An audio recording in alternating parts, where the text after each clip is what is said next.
40,000 kilometres odometer ఉన్న ఈ Kia సొనెట్‌లో ఫ్రీక్వెంట్‌గా డీపీఎఫ్ ఇండికేషన్ వస్తుంది.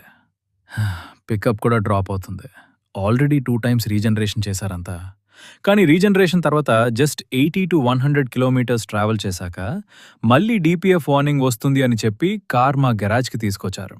మేము స్కానర్‌తో చెక్ చేస్తే సూట్ మాస్ లెవెల్ 75% ఉందే. అప్పుడు మేము కస్టమర్‌కి క్లియర్‌గా ఎక్స్‌ప్లెయిన్ చేశాం. డీపీఎఫ్ మాన్యువల్ క్లీనింగ్ చేయాలి, దానితో పాటు కంప్లీట్ మాన్యువల్ కార్బన్ క్లీనింగ్ కూడా చేయాలి అని. మాన్యువల్ కార్బన్ క్లీనింగ్‌లో మేము intake manifold, EGR valve, intercooler, hose pipes, sensors అన్ని రిమూవ్ చేసి క్లీన్ చేస్తామని చెప్పాం. కస్టమర్ అప్రూవల్ ఇచ్చారు, వర్క్ స్టార్ట్ చేశాం. మీరు వీడియోలో క్లియర్‌గా చూడొచ్చు.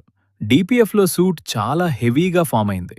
ఇంటేక్ మానిఫాల్డ్‌లలో కూడా కార్బన్ బిల్డప్ చాలా ఎక్కువ ఉంది. మేము చాలా పేషెంట్‌తో డీగ్రీజర్ అండ్ డీజిల్ యూజ్ చేసి